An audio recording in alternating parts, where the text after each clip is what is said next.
Hello students. आज हम पढ़ेंगे 11th फिक्स 12th इजी में। नेक्स्ट अपना जो टॉपिक है बॉन्ड पैरामीटर्स। बॉन्ड पैरामीटर से पहले आज का जो आपके लिए ज्ञान है क्या, the best preparation for tomorrow is doing your best today. हमें यही ध्यान रखना है कि आज हम जो वर्क कर रहे हैं 11th के लिए वो हमारे 12th में कितना यूजफुल होगा। कि जो टॉपिक्स हम देख रहे हैं ये सारे टॉपिक्स 12th में बहुत यूज होने वाले हैं। तो आज हम देखते हैं बॉन्ड पैरामीटर्स। बॉन्ड पैरामीटर से पहले अगर हम एक पॉइंट देखते हैं बहुत important, hybridisation in solid state. कई बार कुछ मॉलिक्यूल ऐसे होते हैं जो सॉलिड स्टेट में मिलते हैं, बट इनके हाइब्रिडाइजेशन में चेंज भी मिलता है, क्योंकि जब ये सॉलिड स्टेट में मिलते हैं तो इनका एक कैटानिक फॉर्म मिलता है और एक एनानिक फॉर्म मिलता है। जैसे अगर PCl5 है, PCl5 का कैटानिक फॉर्म जो मिलता है उसका हाइब्रिडाइजेशन क्या मिलेगा, sp3। और जो उसका एनायनिक फॉर्म PCl6 माइनस, उसका क्या मिलता है, sp3d2। सेम ऐसा PBr5 पे भी मिलता है, PBr5 में भी PBr4 प्लस और Br माइनस। जीनॉन F6 जो मिलता है, जीनॉन F5 प्लस sp3d2 और साथ में मिलेगा F माइनस। N2O5 वाला बहुत ज्यादा इंपॉर्टेंट है क्योंकि बहुत बार इस पे क्वेश्चन आया है। NO2 प्लस और NO3 माइनस। NO2 प्लस का sp होता है लीनियर और NO3 माइनस का sp2। N2O3 भी आपको मिलता है किसकी फॉर्म में, NO प्लस और NO2 minus. N2O4 NO plus और NO3 माइनस।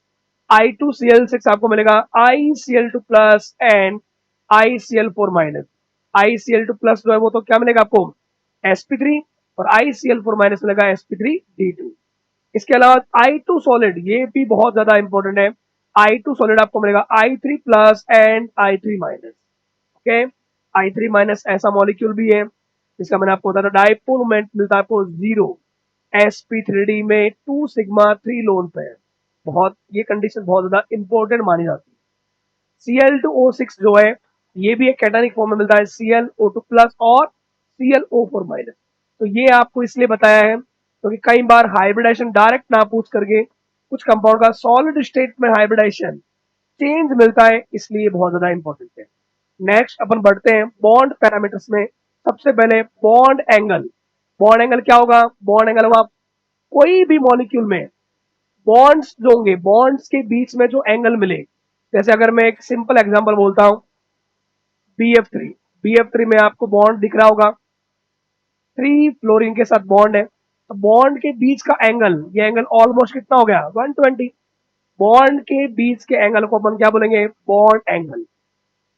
इसके अलावा बॉन्ड एंगल कौन कौन से फैक्टर से अफेक्टेड होता है, कौन से फैक्टर से इंक्रीज डिक्रीज, ये बहुत ज्यादा इंपॉर्टेंट है क्योंकि एग्जाम में हमें बॉन्ड एंगल के ऑर्डर इंक्रीजिंग या डिक्रीजिंग वही पूछे जाते हैं। तो एग्जाम में जैसे क्वेश्चन आते हैं उस अकॉर्डिंग ही ध्यान रखना में फैक्टर्स जो रहते हैं।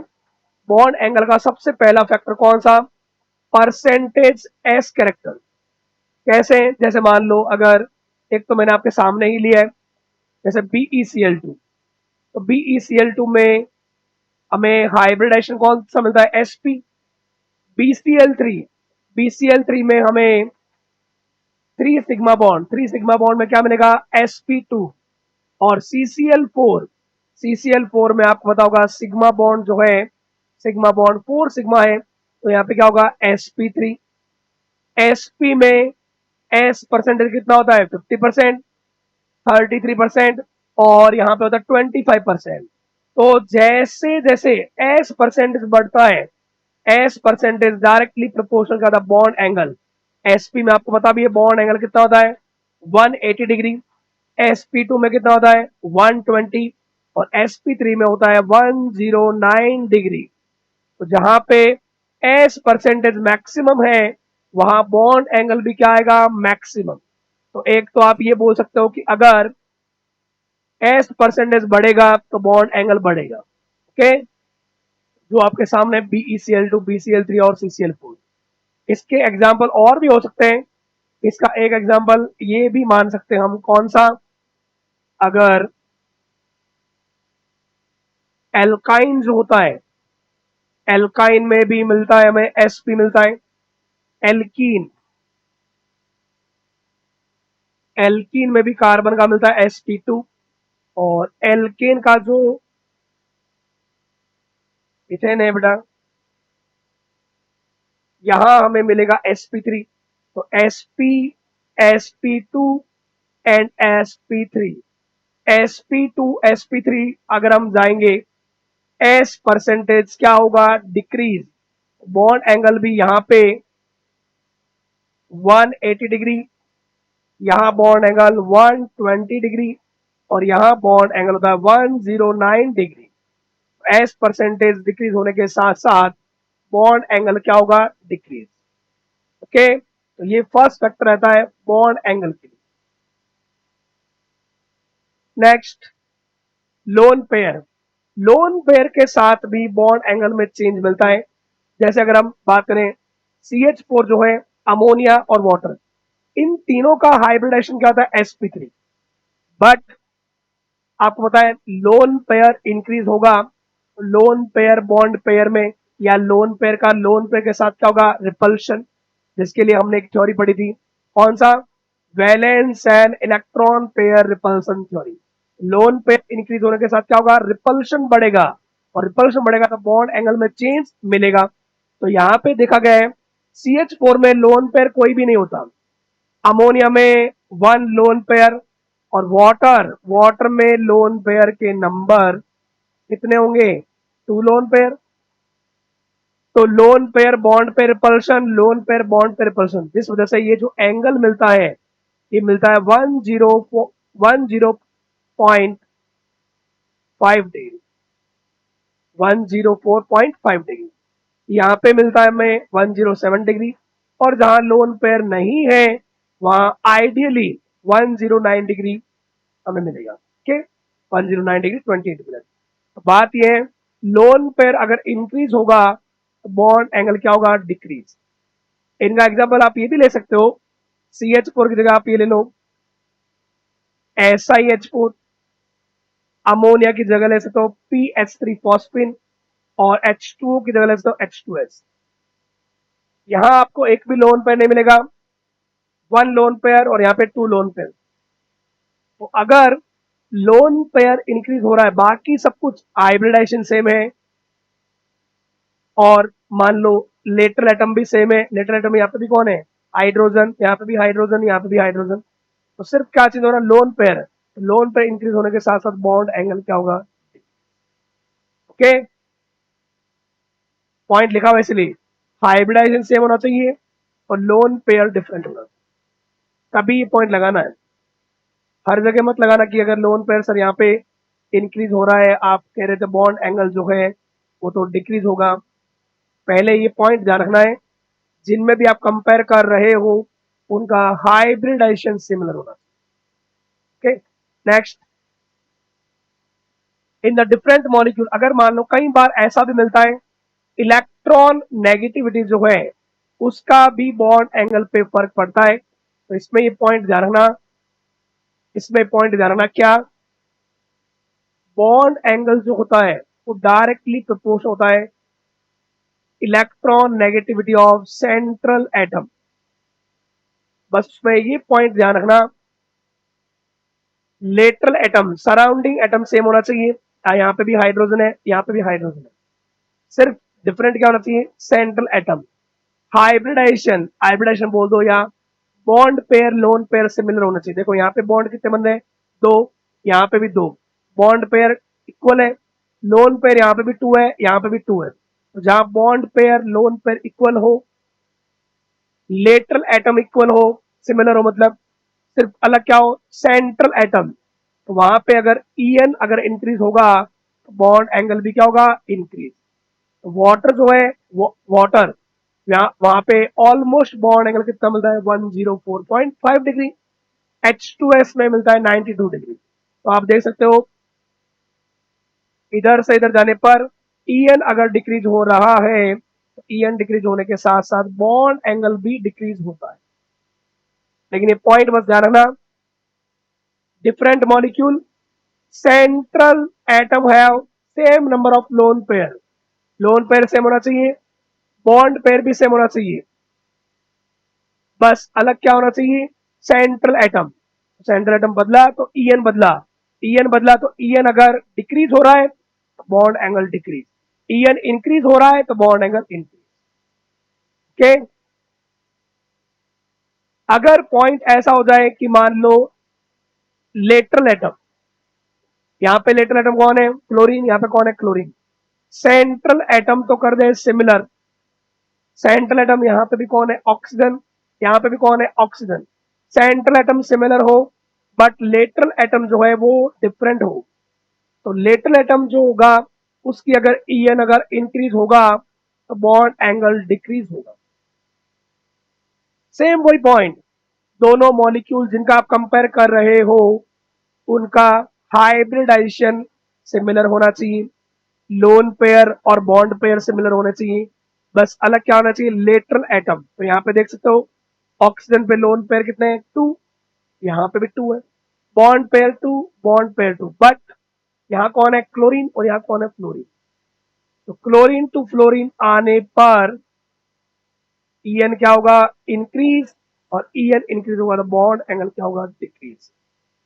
OCl2 में मिलता है 110 डिग्री और OF2 मिलता है ऑलमोस्ट 103 डिग्री। तो हम बोल सकते हैं bond angle inversely depends on EN of lateral atom, lateral atom के इनवर्सली, सेंट्रल एटम के डायरेक्टली। और भी मॉलिक्यूल आपको दे रखे हैं, देखो अगर मैं बोलता हूं PF3, PCl3, PBr3 और PI3, हाँ एक बात जानना, ये कंडीशन तभी लगता है जब सेंट्रल एटम में कम से कम एक लोन पेयर हो। जैसे यहाँ पे देख सकते हो फॉस्फोरस में एक लोन पेयर है, यहाँ पे भी 1 लोन पेयर है, 1 लोन पेयर, 1 लोन पेयर। इन चारों में सेंट्रल एटम कौन है, फॉस्फोरस, फॉस्फोरस में एक लोन पेयर है, सेंट्रल एटम क्या है, सिमिलर, फॉस्फोरस है। चेंज क्या हो रहा है, चेंज हो रहा है fluorine to chlorine, chlorine to bromine, bromine to iodine, मतलब लेटरल एटम। तो लेटरल एटम अगर चेंज हो रहा है तो उसका क्या चेंज होगा, EN। तो अगर EN चेंज होगा, EN अगर इंक्रीज होगा तो बॉन्ड एंगल क्या होगा, decrease. But fluorine to iodine, fluorine to iodine जो है EN तो सर डिक्रीज होता है, EN डिक्रीज होगा तो बॉन्ड एंगल क्या होगा, इंक्रीज। तो यहाँ पे बॉन्ड एंगल क्या हो जाएगा, इंक्रीज। OF2, OCl2, OBr2, उनमें भी फ्लोरीन से आयोडीन, फ्लोरीन से आयोडीन, EN क्या होगा, डिक्रीज, EN डिक्रीज होगा तो बॉन्ड एंगल क्या होगा, इंक्रीज। सबसे ज्यादा OI2, फिर OBr2, OCl2 और सबसे कम OF2, SF2, SCl2, SBr2, यहाँ पे भी टॉप से बॉटम, टॉप से बॉटम EN क्या होगा, डिक्रीज, और EN डिक्रीज होगा तो बॉन्ड एंगल क्या होगा, इंक्रीज। ये हमेशा लगाना है लेटरल एटम के लिए। बस ध्यान रहे जिनमें आप कंपेयर कर रहे हो उस पे सेंट्रल एटम में कम से कम एक लोन पेयर हो, और उसके अलावा उनमें बॉन्ड पेयर लोन पेयर के नंबर इक्वल हो, सिर्फ डिफरेंट हो लेटरल एटम। ओके, ये ध्यान। Next, bond angle depends on size of side atom, increasing size of side atom bond angle increases. कई बार ऐसा भी है जैसे OCl2 और वाटर में अगर आप कंपेयर करते हो तो ध्यान रखना है आपको, साइड एटम जो है, साइड एटम उसका अगर साइज हाई होगा तो बॉन्ड एंगल क्या होगा, हाई होगा बॉन्ड एंगल। तो यहाँ पे OCl2 और वाटर में आप देखते हो क्लोरीन जो है, क्लोरीन आता है कहाँ पे, थर्ड पीरियड में 3p5, और हाइड्रोजन आता है फर्स्ट पीरियड 1s1। तो उस अकॉर्डिंग पूछते हो क्लोरीन नीचे आ रहा है मतलब साइज बड़ा है, तो साइड एटम का अगर साइज बड़ा होगा तो बॉन्ड एंगल क्या होगा, इंक्रीज। तो ये आप देख सकते हो। Okay, when hybridisation similar, lone pair similar, central atom भी सिमिलर, बॉन्डेड एटम मतलब, बॉन्डेड मतलब लेटरल एटम डिफरेंट, ये देख सकते हो OF2, OCl2, OBr2। तो लेटरल एटम अगर डिफरेंट होगा तो उसका अगर EN डिक्रीज होगा तो बॉन्ड एंगल क्या होगा, इंक्रीज। फ्लोरीन का EN होता है 4, क्लोरीन का होता है 3.1 और ब्रोमीन का होता है 2.8। तो टॉप टू बॉटम EN क्या हो रहा है, डिक्रीज, EN डिक्रीज होता है बॉन्ड एंगल क्या होगा, इंक्रीज। ये आपके सामने साइड एटम के according.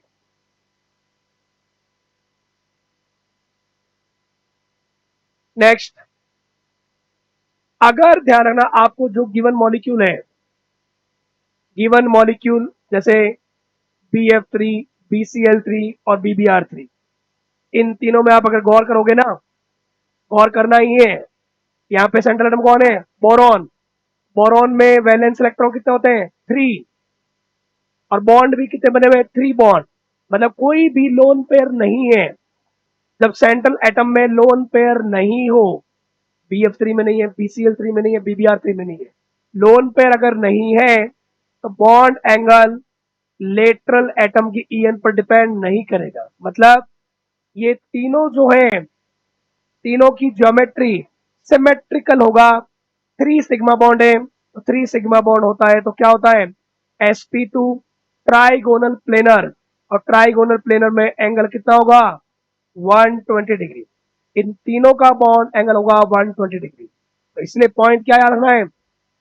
If given molecule hybridisation of central atom similar, all molecules are symmetrical. Symmetrical का मतलब उसमें अगर लोन पेयर नहीं है, कहां पे? सेंट्रल एटम में। All side atom are similar, then in such type of molecules bond angle is similar. तो यहां पे आप अगर लेटरल एटम को चेंज कर लो बट बॉन्ड एंगल में चेंज नहीं होगा। सिर्फ ये नहीं है, और भी बोल सकते हो। जैसे अभी मान लो इसकी जगह हम ये भी बोल सकते हैं CF4, CCl4, CBr4, CI4। Carbon, carbon के पास वैलेंस इलेक्ट्रॉन कितना होता है? 4। बॉन्ड भी कितने बने हुए हैं? 4 बॉन्ड। तो कोई भी लोन पेयर नहीं है। अगर लोन पेयर नहीं है तो इन चारों की ज्योमेट्री आइडियल क्या मिलेगा? टेट्राहाइड्रल। तो बॉन्ड एंगल, इन सभी का बॉन्ड एंगल क्या आएगा? इक्वल। कितना? 109 डिग्री 28। बात यह है, जो भी EN इलेक्ट्रॉन नेगेटिविटी का जो फर्क पड़ेगा, चेंज होगा, वो तभी होगा जब सेंट्रल एटम में क्या हो? Lone pair. जो पीछे वाले आपने जो देखे, इन सब में देखो सेंट्रल एटम में लोन पेयर है। तो जब लोन पेयर होता है तभी आपको EN वाला फैक्टर देखना है।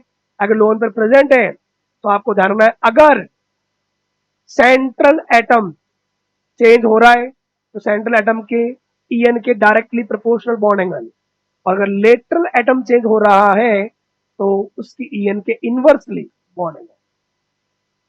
नेक्स्ट, नेक्स्ट आता है ड्रैगो रूल। ड्रैगो रूल के अकॉर्डिंग कुछ मॉलिक्यूल ऐसे देखे गए थे जिनमें ऐसा लग रहा था कि बॉन्ड एंगल नियर नियर मिलना चाहिए टेट्राहाइड्रल के 109 डिग्री के पास, बट बॉन्ड एंगल जो है, जो एक्सपेक्टेड था उससे बहुत कम मिला।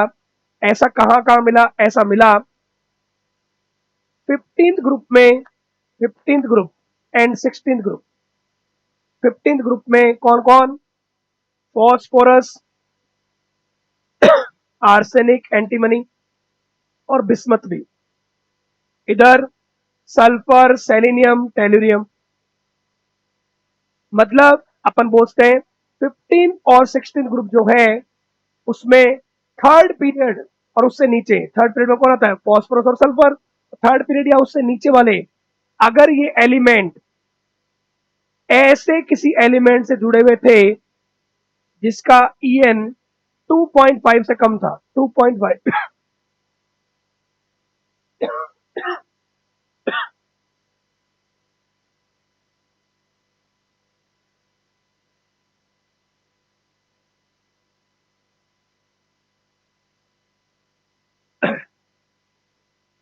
तो अगर 15 और 16 ग्रुप जो है इसमें किसको छोड़कर?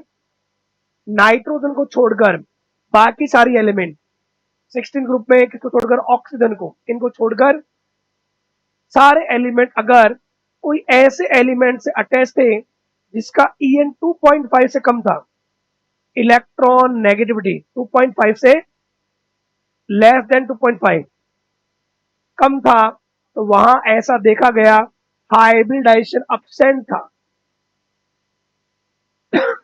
जैसे कौन सा मॉलिक्यूल? फॉस्फोरस का PS3, arsenic hydride, antimony hydride और बिस्मथ हाइड्राइड। ऑक्सीजन फैमिली में H2S, H2Se, H2Pe और H2Pu। तो आपको पता है यहाँ पे 15th ग्रुप और 16th ग्रुप के जो एलिमेंट है उनके साथ में कौन अटैच है? हाइड्रोजन। हाइड्रोजन का इलेक्ट्रॉन नेगेटिविटी कितना होता है? 2.1। हाइड्रोजन के अलावा भी अगर कोई एलिमेंट ऐसा है जिसकी En 2.5 से कम है और वो इन एलिमेंट के साथ में मिला, phosphorus, arsenic, antimony, bismuth, sulphur, selenium, tellurium, polonium, तो वहां पे हाइब्रिडाइजेशन अब्सेंट था। और हाइब्रिडाइजेशन अब्सेंट होने से क्या हुआ? हाइब्रिडाइजेशन अब्सेंट होने से देखो ये हुआ, ये जो फॉस्फिन है, फॉस्फिन में सेंट्रल एटम कौन है? फॉस्फोरस। फॉस्फोरस का कॉन्फ़िगरेशन क्या होता है? 3s2 3p3,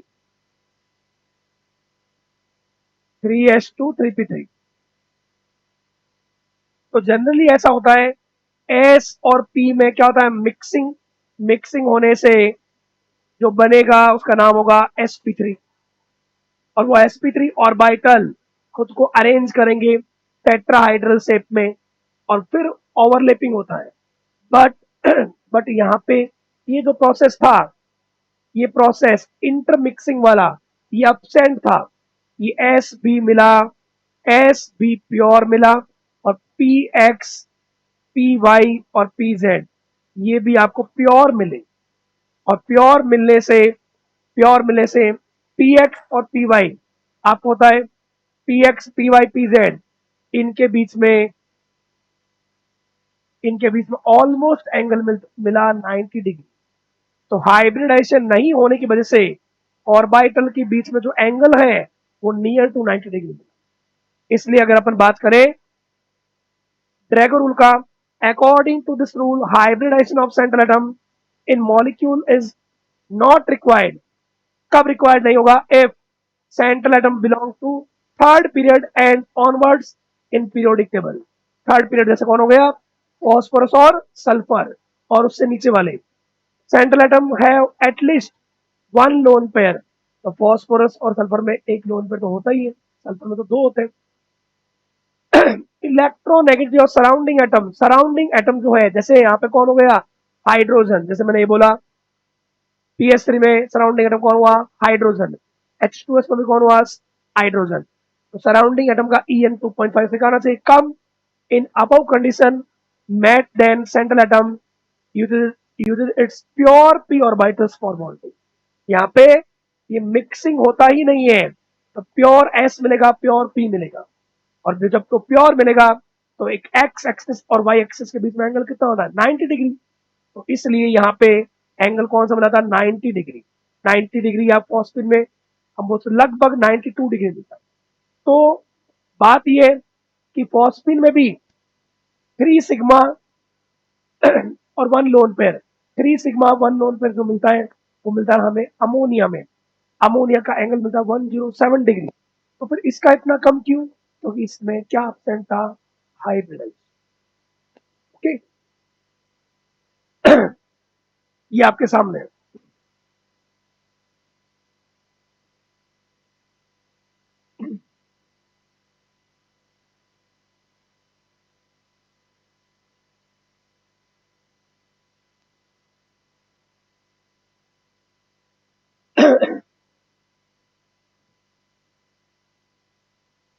आप देख सकते हो bond angle observed at almost 90 degree indicate that no or negligible hybridization take place and bond is formed by almost pure p orbitals। In molecule में जो s ऑर्बिटल था और p ऑर्बिटल, इनमें intermixing हुई ही नहीं।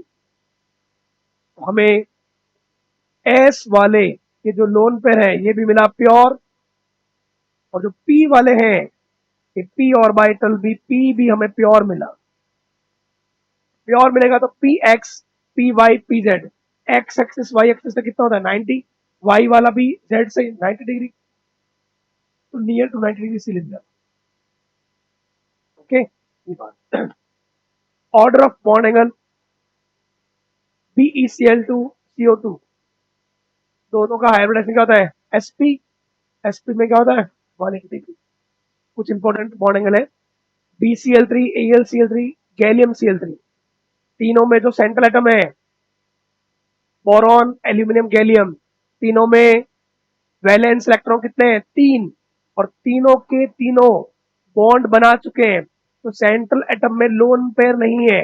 सेंट्रल एटम अगर lone pair नहीं होता है तो बॉन्ड एंगल पर सराउंडिंग एटम के ईएन का कोई इफेक्ट नहीं पड़ेगा। तो ये तीनों ही sp2 है, और आइडियल sp2 है तो ट्राइगोनल प्लेनर का एंगल होता है 120।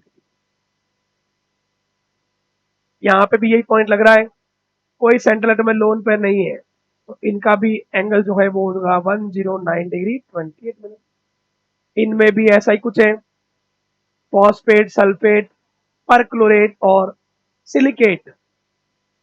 यहाँ पे आप देखते हो एथेन, एथीन और इथाइन। तो यहां से अगर हम यहाँ आ रहे हैं तो एस परसेंटेज बढ़ रहा है, बॉन्ड एंगल क्या होगा? इंक्रीज। एथेन sp3 है, sp3 का 109 डिग्री, इथीन sp2 120 के पास, और इथाइन में रहेगा sp में 180 के पास। अमोनियम, अमोनियम में कोई भी लोन पेयर नहीं होता। यहाँ पे अमोनिया के पास एक लोन पेयर है और NH2 माइनस में 2 लोन पेयर है, तो लोन पेयर बढ़ने के साथ bond angle decrease. NO2 plus, NO2 plus में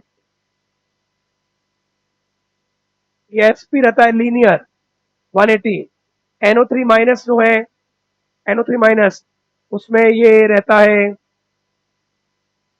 sp2, sp2 120 और के पास में, और NO2 माइनस में, NO2 माइनस में यहाँ पे रहता है लोन पेयर।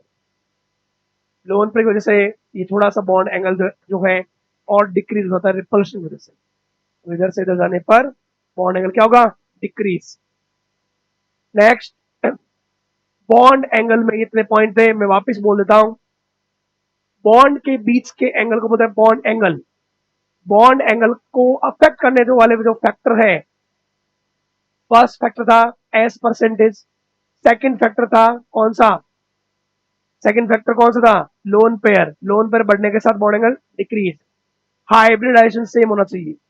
थर्ड फैक्टर था ईएन, इलेक्ट्रॉन नेगेटिविटी वाला अगर फैक्टर आपको देखना है तो पहले देखना है सेंट्रल एटम में एक कम से कम लोन पेयर होना चाहिए।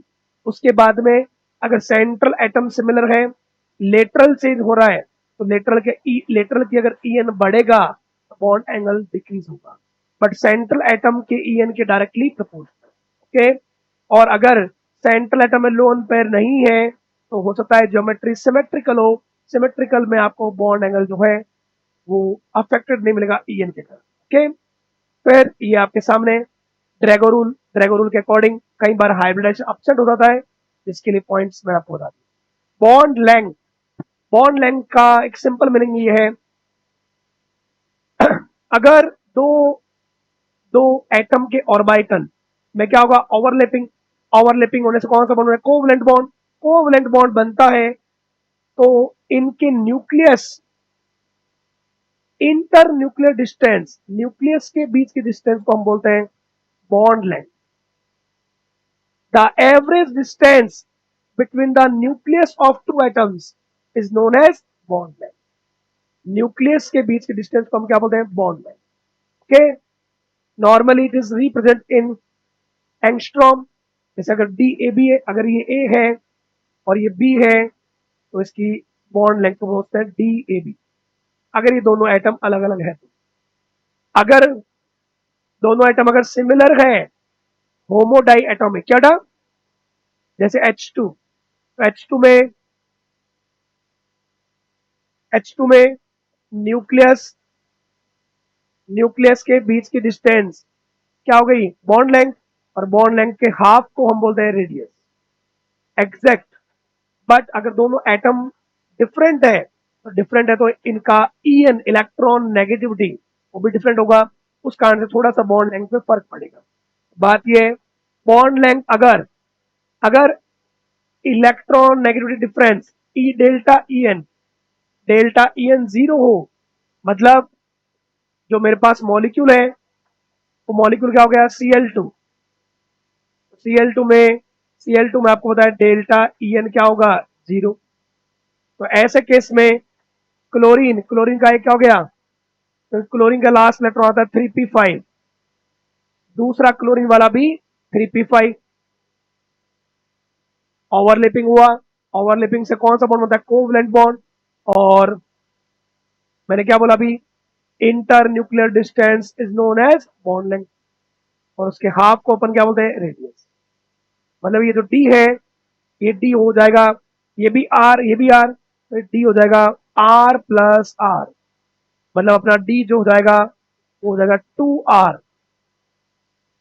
2r, या ये ऊपर आपके सामने देख लो, R A is covalent radius of A, इसको मान लो आर ए बोल दो, इसको आर बी बोल दो, और क्या। और r A plus are b अगर ये दोनों इक्वल है तो क्या हो जाएगा 2r a, r a radius रहेगा डिस्टेंस बाई। ऐसा तब होगा जब वो क्या होगा, दोनों एटम सेम हो, होमोडाई एटॉमिक। होमोडाई एटॉमिक में आपको जो बॉन्ड लेंथ मिलेगा वो रेडियस का 10 डबल मिलेगा होमोडाई एटॉमिक में। जैसा Cl2 बोल दो, H2, F2, Cl2, Br2, इन सब में मिलेगा, क्योंकि वहां पे डेल्टा ई एन जीरो मिलेगा। बट अगर अगर मान लो delta E N is not equal to zero, delta E N आपको जीरो ना मिले, तो फिर वहां पे बॉन्ड लेंथ जो है डी ए बी इक्वल होता है R A plus are B minus 0.09 delta E N, according to Schomaker and Stevenson. Schomaker and Stevenson, क्योंकि अगर दोनों एटम, एक अगर H है और एक Cl है, तो Cl अट्रैक्ट करेगा तो दोनों के बीच में अट्रैक्शन बढ़ेगा, और एक पर नेगेटिव आएगा एक पर क्या आएगा पॉजिटिव, पॉजिटिव नेगेटिव आने से अट्रैक्शन बढ़ेगा, अट्रैक्शन बढ़ेगा तो थोड़ी लेंथ कम हो जाएगी, इसलिए बॉन्ड लेंथ पर डेल्टा ई एन का इफेक्ट पड़ता है। तो ये तब लगाना है आपको जब दोनों एटम जो है, दोनों एटम क्या हो डिफरेंट हो,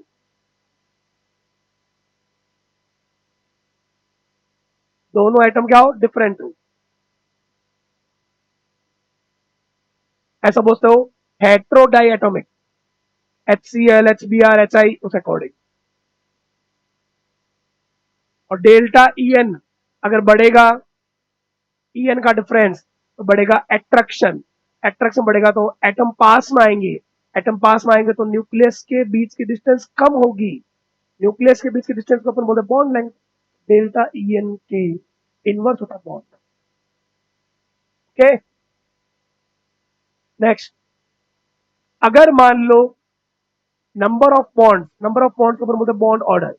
जैसे मान low carbon carbon single bond है, डबल बॉन्ड है और कार्बन ट्रिपल बॉन्ड है। तो सिंगल एक लकड़ी है मान लो, उसको तोड़ रहा हूं मैं, फिर एक लकड़ी और लिया, दो हो गई, फिर तोड़ रहा हूं और फिर तीन लकड़ी। तो जैसे जैसे अगर लकड़ी के नंबर बढ़ेंगे वैसे वैसे उसको तोड़ने के लिए एनर्जी ज्यादा लगेगी, और ज्यादा लगेगी तो उनकी लेंथ भी जो होगी वो कम हो। इसलिए जानना मतलब नंबर ऑफ अगर बॉन्ड्स बढ़ेंगे तो बॉन्ड की स्ट्रेंथ बढ़ेगी, तो बॉन्ड अगर स्ट्रेंथ बढ़ती है तो लेंथ कम होती है। तो single bond to double bond, double bond to triple bond जाने पर बॉन्ड लेंथ क्या होगा डिक्रीज। ओके, तो नंबर ऑफ बॉन्ड्स अगर इंक्रीज होगा बॉन्ड लेंथ क्या हो जाएगी डिक्रीज। इसका एग्जांपल और भी लिखते हैं, नाइट्रोजन भी कई बार मिलता है सिंगल बॉन्ड में NH2 में,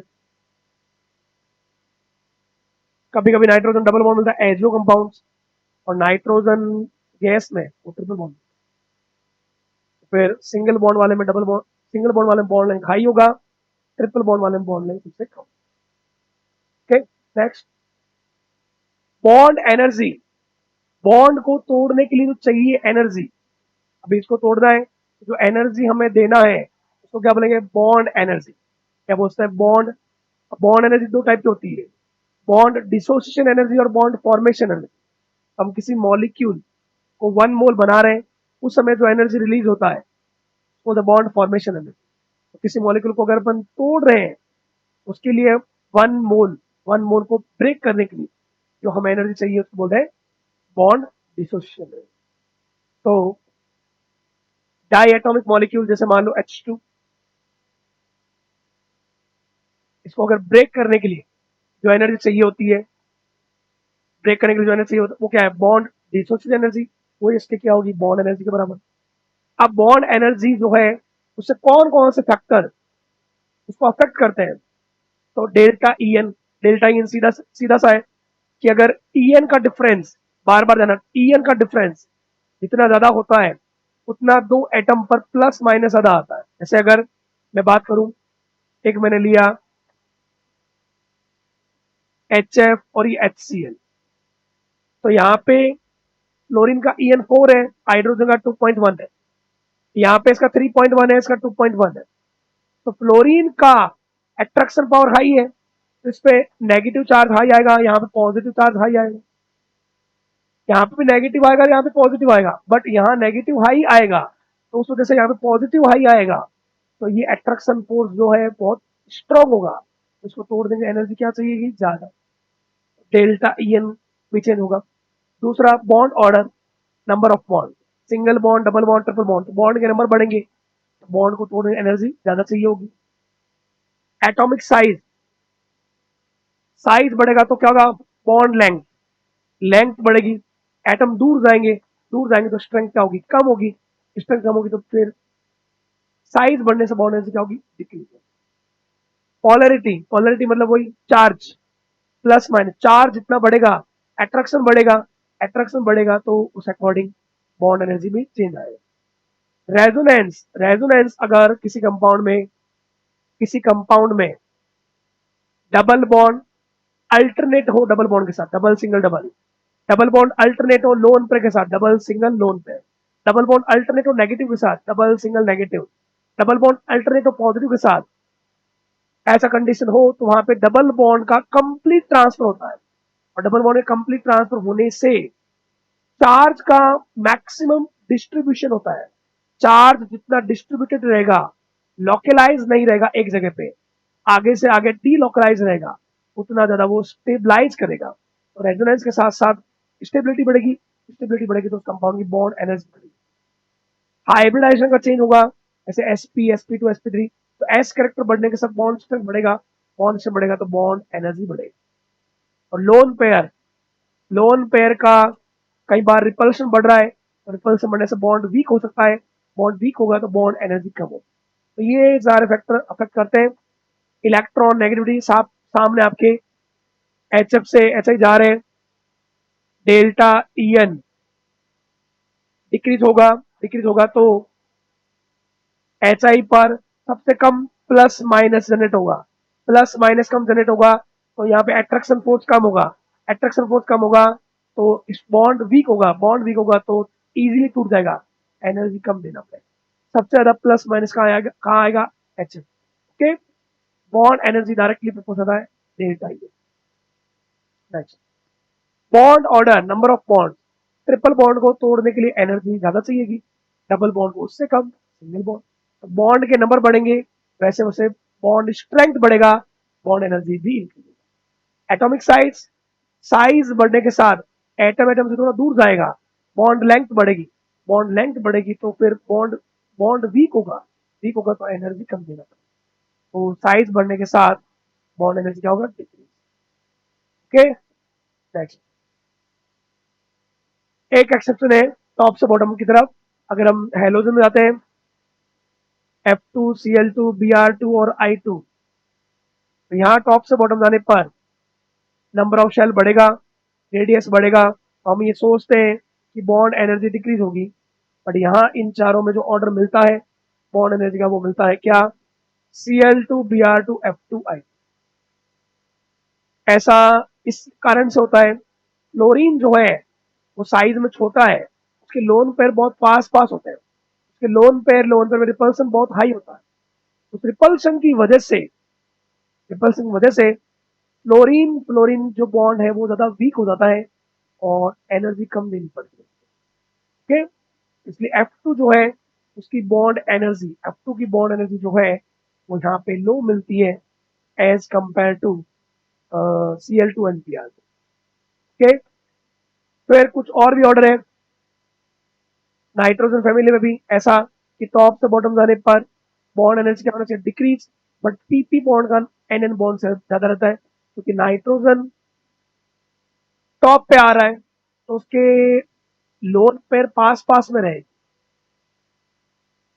तो यहाँ पे रिपल्शन हाई रहेगा, इसलिए थोड़ा सा बॉन्ड एनर्जी कम हो जाएगी।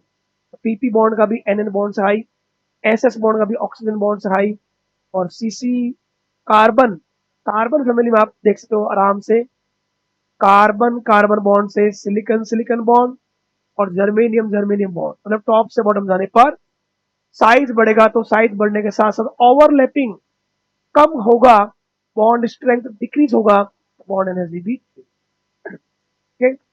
Next, bond polarity. Bond polarity किसकी वजह से होती है, delta E N. Bond polarity अगर डिक्रीज होगा बॉन्ड एनर्जी भी डिक्रीज। रेजोनेंस क्या होता है, complete transfer of pi bond.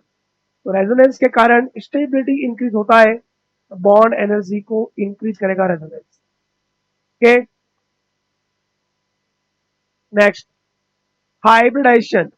अगर एस कैरेक्टर, एसपी में एस कैरेक्टर होता है 50%, sp2 में 33 और sp3 में 25%।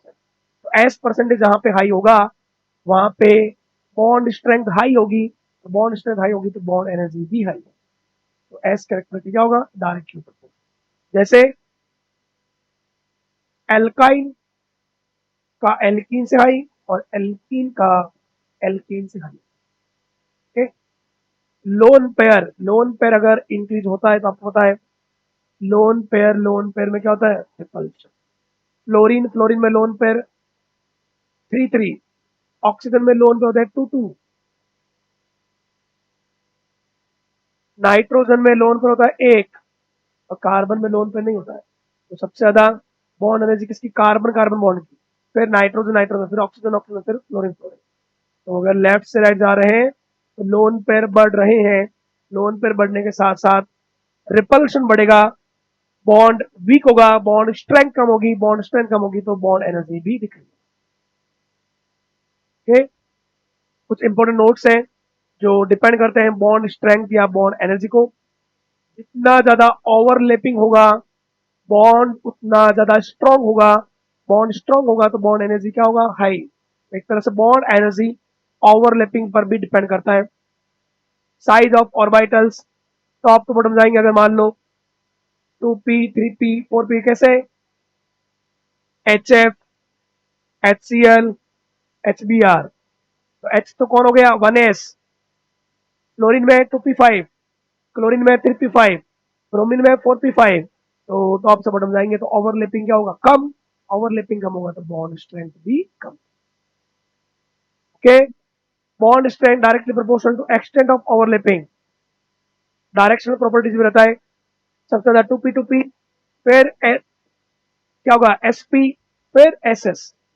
और इसमें भी एक्सियल और कोलेटरल, मतलब ये सिग्मा बॉन्ड और ये पाई बॉन्ड। तो सिग्मा बॉन्ड पाई बॉन्ड से क्या होता है, स्ट्रॉन्ग।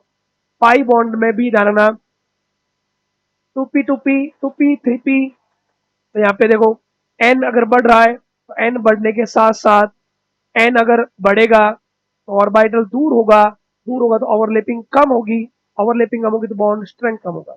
तो 2p का हाई रहता है, 2p 3d से, डी का टी से, क्योंकि डी वाले में डायरेक्शनल प्रॉपर्टी ज्यादा रहेगी, डायरेक्शनल प्रॉपर्टी हाई रहेगी तो बॉन्ड की ओवरलैपिंग ज्यादा होगी, 3p से ज्यादा हाई स्टेबल होगा। ओके, तो ये आपके सामने था बॉन्ड एनर्जी के बारे में।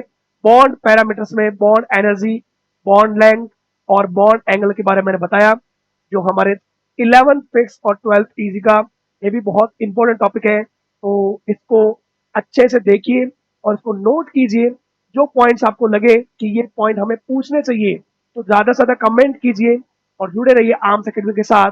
हम आपके साथ 12th क्या नीट आईआईटी तक साथ में, ताकि एक एक पॉइंट आपको कहीं पे भी दिक्कत आए तो आप कमेंट करके बता सकते हैं कि सर यहाँ हमें दिक्कत है। तो ज़्यादा से ज़्यादा कमेंट कीजिए और शेयर कीजिए। Thank you sir.